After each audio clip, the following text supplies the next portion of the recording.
What's up YouTube, it's Hey Gage, and in today's Bloons Tower Defense video, I'm going to be showing y'all how to get the easiest wins possible. And with that being said, a lot of y'all probably already know what strategy I'm going to be using. It is going to be the round 13 rush, but I'm actually going to change it up and go on round 14. I feel like this works a lot better for me, as you're going to see. The number one tower I'm going to be using with this strategy is going to be the wizard. The reason I go with the wizard is because his upgrades really aren't too expensive, and also we're going to have camo detection and be able to pop leads. We are going to be ecoing with this strategy, so as soon as you can, start sending balloons, and we aren't going to stop sending until the end of round 8.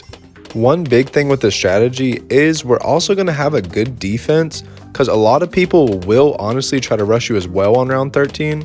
So make sure to upgrade your towers. I know you're not really supposed to unless someone pushes you, but we will have plenty of money by the time we need it. With the wizard, I usually just upgrade to a lightning, which takes out most of the balloons, but if my opponent is a little more aggressive, I will usually throw down a second tower, but only upgrade it like once or twice, nothing too much. I didn't really even notice until around like 3 or 4, but this dude's using shields. I don't know if I've ever really seen that in a game. Speaking about our opponent's side of the map, we are going to be watching what he places because the towers he has is going to be a big factor in if we rush or not. I did forget to mention, besides the wizard, I usually always have a spike factory as well. This is because if we don't take our opponent out on round 13 or 14, we are going to have to go a little bit more late game, and the spike factory is honestly super OP late game. At this point in the game, we are just going to keep sending constant balloons.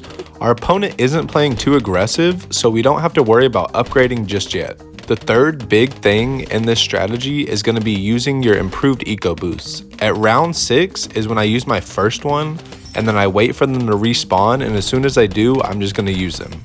Like I said earlier, our goal here is to send balloons until the end of round 8.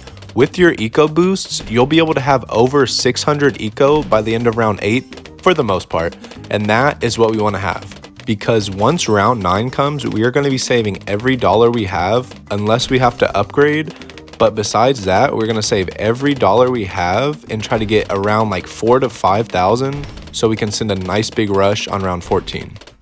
Unfortunately, our opponent does start to play a little more aggressive. He starts sending some space blacks because he probably noticed my defenses weren't too good.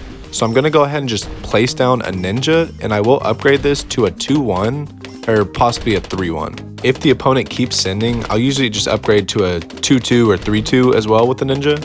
But after that, if he stops, I'll usually sell it and either keep the money for a potential upgrade to a Dragon's Breath with our wizard, or I'll just go ahead and upgrade to the Dragon's Breath right away. Now that it's round 9, I did just use my last improved eco boost, and as you see, my eco's at 622, which is perfect.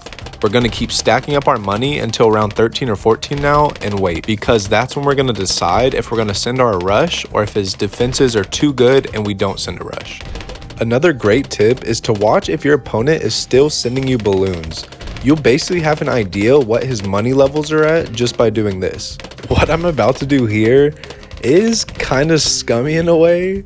I just think it's really funny. On round 12, I'll usually send like the destroy emote, and this kind of makes them think I'm gonna send a round 13 rush, and then once 13 comes, I'll usually send like 1 or 2 camo balloons, hoping to get them to use a tower boost, and then I'll wait till round 14, and that's when I'll send my rush.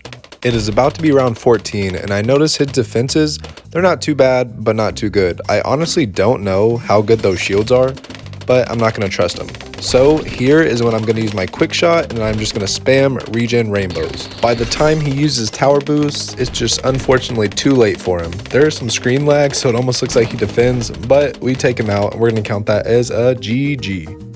This next guy that we're going to play was definitely a lot better. His record was alright, but I could just tell by how he was playing that he knew what he was doing. All the gameplay in this video was back to back, and by far, this was probably the most challenging one. Like I said, this guy did know what he was doing, so once I realized that, I was kind of sure we were going to go late game, but I'm going to let y'all watch and see.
Okay, so I do decide to go ahead and send a rush, not knowing what his other towers are, but he does sell off his 2 ninjas, gets out a boomerang, and uses his turbocharge, which was a great play because he easily defends right here.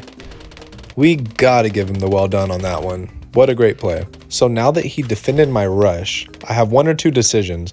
I'm either going to try to go long with this guy, or I'm just going to keep pushing him and just hope he doesn't send a rush back. Because our defenses aren't bad, but he could easily get us with a well-timed rush. He makes kind of a rookie mistake here. I notice he only has a 4-2 ninja up, so I send him leads, and that's going to force him to place another 2-4 ninja to pop those. And by that time, they're already pushing on his side. I notice and I send him another rush. And at this point, he's going to tower boost, but once again, it is too late and we take the win. Shout out to this guy for being a great player and a great sport. I'm going to hit him with the thumbs up for respect and he sends it right back. If y'all enjoyed this video or y'all learned something today, go ahead and leave a like. Don't forget to subscribe and comment down below if I missed anything or if you have a better way of rushing. With that being said, thank y'all so much for stopping by and I will see y'all in the next video. Adios.